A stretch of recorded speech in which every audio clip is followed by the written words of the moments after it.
Hello दोस्तों, travel story की एक और खूबसूरत से स्टोरी में आपका स्वागत है।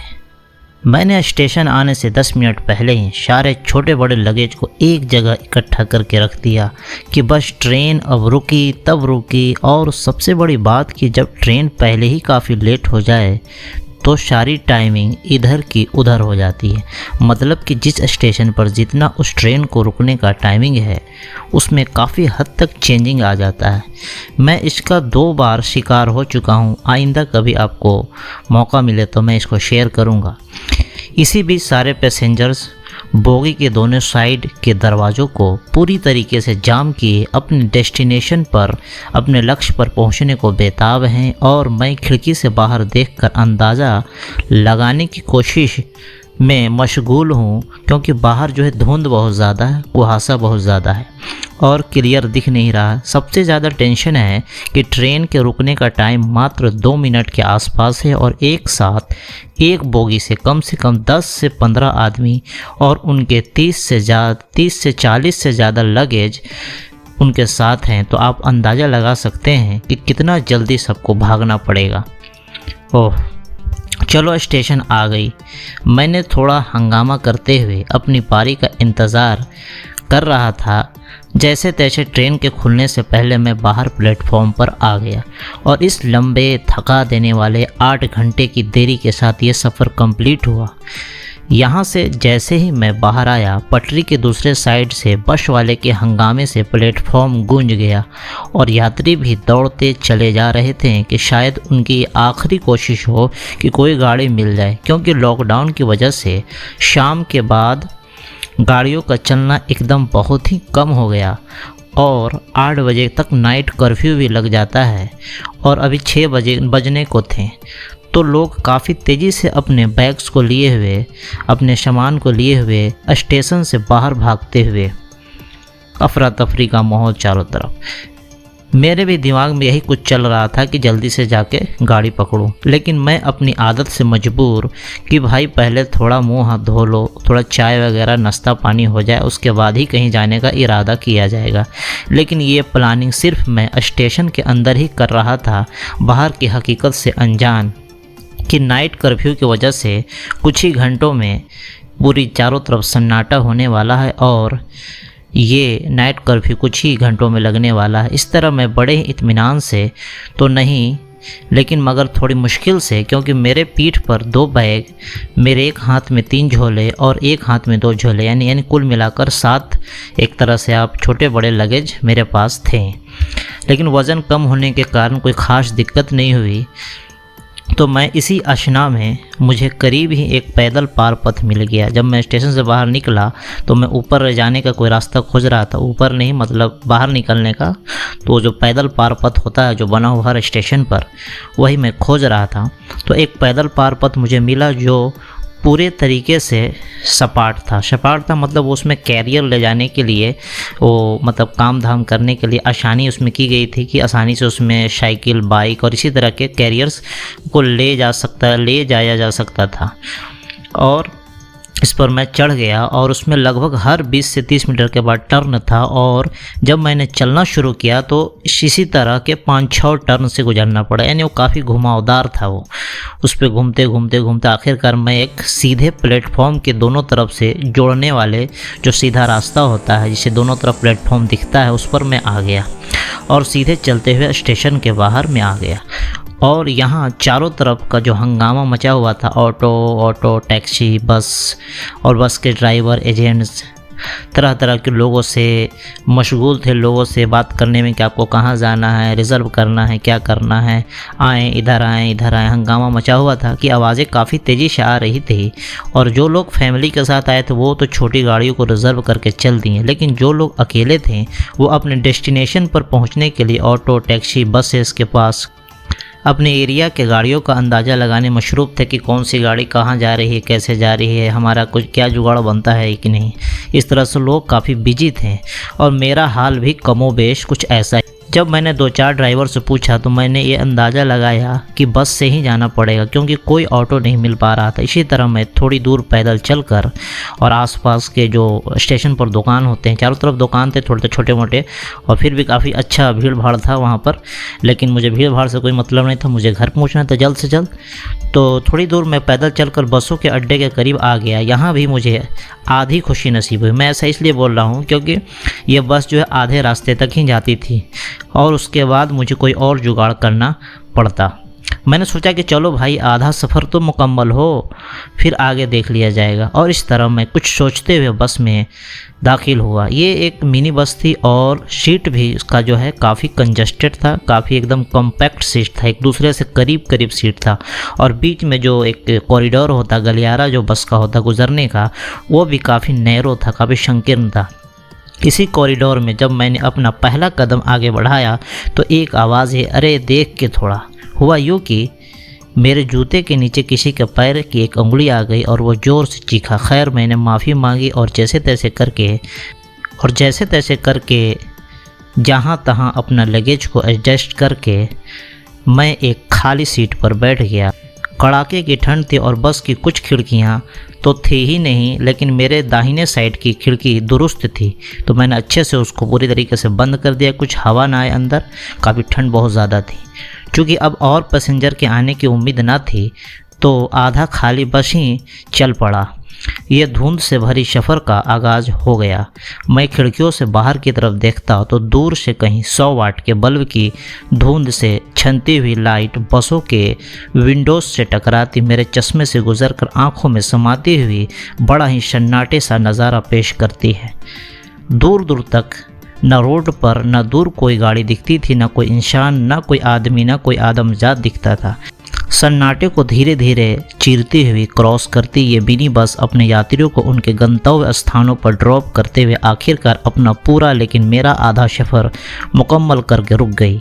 और जब पूरी तरीके से बस खाली हो गया तो मैं इत्मीनान लेकिन थोड़ी परेशानी के साथ बस से एग्जिट कर गया, बस से बाहर निकल गया। बाहर निकलते ही एक दुकान पर मैंने देखा कि वहाँ भीड़ कुछ ज़्यादा ही है और लोग इस कपकपाती ठंड में कुल्हड़ वाली चाय के मज़े ले रहे हैं। तो मेरा भी जी मचलने लगा कि 1-2 घूंट तो पीना ही पड़ेगा। लेकिन ये सब नॉर्मल कंडीशन में सोचने पर अच्छा लगता है, लेकिन 24 घंटे के थका देने वाली सफ़र और उसके बाद भी अभी मंजिल दूर हो तो आप किसी इंसान के दिमागी हालात का अंदाज़ा लगा सकते हैं। मेरी पहली प्रायोरिटी ये थी कि घर तक मुझे कोई भी गाड़ी मिल जाए, उसके बाद ही कुछ सुकून मिल पाएगा। इसी आशना में मैं उस चाय की दुकान से आगे बढ़ा, लेकिन बदन की थकावट ने मुझे बेहाल कर रखा था। एक कदम भी चलना मुश्किल हो रहा था और ऊपर से हड़बड़ाहट में जितने भी लगेज थे सब अनबैलेंस हो गया। लोग मेरी तरफ देख रहे थे कि ये कहाँ अकेला चला जा रहा है और क्या करना चाहता है ये। तो करीब ही मैंने सारे लगेज को एक जगह पर रखा, फिर उसको सही तरीके से दुरुस्त किया, एडजस्ट किया और अपने बॉडी को मूवमेंट देते हुए मैं रोड के दूसरी तरफ घर जाने वाले रोड पर आ गया। लेकिन यहाँ एक भी ऐसी दूर दूर तक कोई ऐसा नहीं दिख रहा था कि मुझे खुशी महसूस हो कि मैं घर जा पाऊँगा। तभी मैंने 200 मीटर की दूरी पर एक बस को जो खुलने ही वाली थी देखा और बिना कोई अंदाज़ा लगाते हुए दौड़ पड़ा। लेकिन जब मैं बस के दरवाजे के पास पहुंचा तो मेरी सारी उम्मीदों को झटका लगा। बस का तो कहीं और जाने का इरादा था। थक हार कर मैं वापस उसी जगह पर आ गया और छोटी गाड़ियों का इंतज़ार करने लगा। इसी अशना में एक ऑटो जैसे दिखने वाली बैटरी रिक्शा मुझे दिखाई दी, लेकिन अब सिचुएशन ऐसा था कि रिज़र्व ही करके जा सकते थे और जहां मुझे 50 रुपये देने थे वहां मुझे 300-400 रुपये लगने वाले थे। खैर मैंने उसे रिज़र्व कर लिया और सबसे पहले मैंने उसे कहा कि चलो उसी चाय के दुकान के पास जिसे मैंने बस से उतरते वक्त देखा था। और इस बैटरी रिक्शे ने अपनी कम स्पीड के साथ, बहुत ही कम स्पीड के साथ 2-3 टर्न लेकर रोक दिया और मैंने कहा कि यहीं 2 चाय ले आओ। मैं सोच रहा था कि कुल्हड़ में मिट्टी वाले बर्तन में चाय आएगी, लेकिन जब मैंने देखा कि कागज़ वाले कप में चाय आई है तो मूड आधा ख़राब हो गया। बट चाय ठीक ठाक थी, ट्रेन के गर्म पानी जैसे चाय के मुकाबले। इसी तरह से चाय पीकर मैं उस सुस्त रफ्तार रिक्शे पर अपने घर की तरफ चल दिया। हद तो तब हो गई जब ड्राइवर ने मुझे डराना शुरू कर दिया। कि दूर दूर तक एकदम सन्नाटा है और मैं काफ़ी रिस्क लेकर जा रहा हूँ।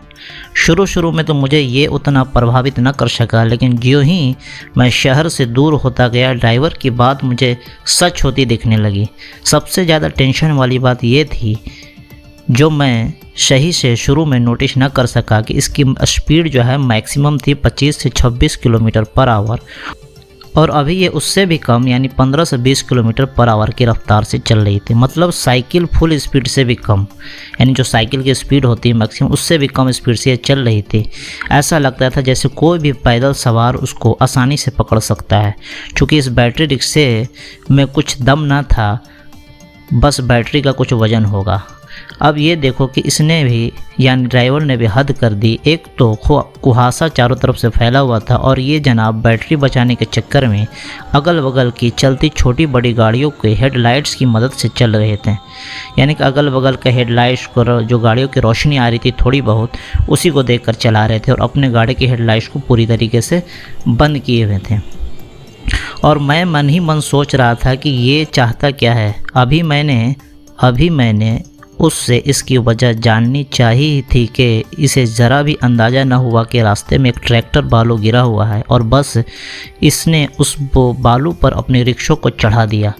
अरे रे रे रे, रुको, ये क्या? मुझे झटके से लगा और एक लगेज बाहर रोड पर गिर गया और बैटरी रिक्शा 45 डिग्री के कोण के बनाते हुए बालू के टीले में जा फंसी और मेरे पैर में भी हल्की सी चोटें आई। मेरा दिमाग ख़राब हो गया। मैंने उसको झिड़कते हुए कहा कि क्या तुम्हारे बैटरी रिक्शा में हेडलाइट्स नहीं है? तो उसने कहा कि है। तो मैंने कहा कि अरे भाई हद है, चालू करो लाइट। वो भी घबराया हुआ था और मैं मन ही मन सोच रहा था कि सुनसान रोड पर कोई ड्राइवर की चाल तो नहीं है कि। खैर मैं पूरी तरीके से चौकस हो गया और ड्राइवर ने गाड़ी को पीछे मेरे साथ मिलकर धक्का देना शुरू किया और थोड़ी मेहनत के बाद ये उस बालू के टीले से निकलकर रोड पर आ गई। बाल बचे। ये हमारी किस्मत बढ़िया थी कि आसपास उस टाइम ना कोई ट्रक था और ना कोई गाड़ी गुजरी थी, नहीं तो बड़ा खतरा हो सकता था। शुक्र है ऊपर वाले का। और मैं दोबारा उस पर सवार होकर चल दिया। खैर कभी भी सुनसान रास्ते में डर तो लगता ही है, लेकिन ड्राइवर ने मुझे भरोसा दिलाया कि मैं सही सलामत आपको पहुंचा के ही दम लूँगा। ओह, डायलॉग मारा। और घर से भी लगातार कॉल आ रही थी कि भाई कोई दिक्कत है तो बताओ, यहाँ से बाइक या गाड़ी भिजवा दिए देते हैं। लेकिन मैं अपनी आदत से मजबूर किसी को टेंशन नहीं देने के चक्कर में यह कह दिया कि मैं खैरियत से आ रहा हूँ। और इसी तरह मैं दोनों तरफ दूर दूर तक घंघोर सन्नाटे में घर की तरफ दोनों जानिब ध्यान से अलर्ट होकर चला जा रहा था। लेकिन लगातार कॉल आने की वजह से मैं भी सोच में पड़ गया और आखिरकार मैंने हामी भर दी कि किसी को भेज दिया जाए बाइक लेकर। अभी तक मेरा सफ़र कुछ किलोमीटर ही रह गया था घर से और मैं रास्ते में उससे इधर उधर की बातें करता, उसके घर के बारे में पूछता और उसके रिटर्निंग के बारे में पूछता चला जा रहा था। उसने बताया कि अभी मैं आराम से चल रहा हूँ, रिटर्निंग में काफ़ी तेज़ आऊँगा, जैसे कि यह हवा में उड़ जाएगा। भाई तुम्हारा गाड़ी जो है 25 से 26 किलोमीटर पर आवर की रफ्तार से है, तो कितना स्पीड तुम आओगे? हवा पानी ज़्यादा मत दो। खैर इसी बीच मैं रोड पर दूर तक निगाहें भी दौड़ाता जा रहा था कि कोई बाइक सवार आ तो नहीं रहा है। अभी जो टाइम हो रहे थे 8:45 के करीब, और ठंड में गांव में 8:45 का टाइम काफ़ी ज़्यादा हो जाता है। लोग सो जाते हैं, लगभग पूरा गांव सन्नाटा हो जाता है और गांव पूरी तरीके से ख्वाब खरगोश में जा चुका था। कहीं कोई इंसान की आवाज़ तक नहीं आती थी। तभी दूर से एक बाइक की हेडलाइट्स मेरे आंखों में कौंधी और मैं अपना अंदाज़ा लगाना शुरू किया तो मेरा अंदाज़ा बिल्कुल ठीक निकला। ये मेरे भाई साहब थे। लेकिन जब वो तेज़ी से बैटरी रिक्शे से गुजरे तो मैंने ज़ोरदार आवाज़ दी और फिर अपने जो बैटरी रिक्शा का ड्राइवर था उसको मैंने कहा कि अब चलो, अब कोई दिक्कत नहीं, अब आराम से चलो। अच्छा, मैंने उस ड्राइवर को कहा कि अब बिना दिमाग लगाए चलो और मैं मार्केट से होता हुआ घर तक पहुंच गया और सांस में सांस आई। ओह क्या बात है। मैंने उसको 300 रुपये दिए और आइंदा ये पक्का इरादा कर लिया एक तरह से कि रात में कभी भी बैटरी रिक्शा से लॉन्ग ड्राइव पर नहीं जाऊंगा। मतलब 10 किलोमीटर हो तो चला जाऊंगा, उससे ज़्यादा नहीं जाऊंगा। जब भी रात में आना हो तो तेज़ रफ्तार ऑटो से, बाइक से, मोटर से, कार से ही घर जाने की कोशिश करना चाहिए और करूँगा मैं। शायद मैं इसे शब्दों में ना बयान कर सकूँ कि गहरी धुंध हो, रात का सन्नाटा हो और ख़तरा भी मंडलाने का खौफ हो और ड्राइवर की तरह तरह की डरावनी कहानियाँ हो रास्तों से रिलेटेड, और उसका गाड़ी के हेडलाइट्स इतने अंधेरे रात में भी बंद रखना और बीच रास्ते में गाड़ी का एक बारगी रुकना और रास्ते में कहीं कहीं शॉल कंबल में लिपटे रोड पर इक्का दुक्का आदमी का हमारी तरफ घूर के देखना, मुझे सब याद है, ज़रा ज़रा तुम्हें याद हो कि न याद हो। सो बी अवेयर, ध्यानपूर्वक यात्रा करें, सावधानी से यात्रा करें, सही फैसला ले रास्ते में, क्योंकि आपका एक गलत फैसला आपको नुकसान में डाल सकती है, आपको घाटे में डाल सकती है, आपको मुसीबत में डाल सकती है। आसपास के इलाके का, उसके बाद टाइमिंग का ख्याल करते हुए कि आप किस वक्त सफ़र करें, सुबह कर रहे हैं, रात कर रहे हैं, फ़ैसला लें। और रात के सफ़र में किसी पर भी भरोसा ना करें और खुश रहें, पॉजिटिविटी फैलाएं, सच बोलें और लोगों को सच बोलने के लिए मोटिवेट करें। मिलते हैं एक और सच्ची ट्रैवल स्टोरी के साथ, एक सच्ची कहानी के साथ। जाने से पहले इस वीडियो को लाइक, शेयर, सब्सक्राइब करना भूलें। Thank you.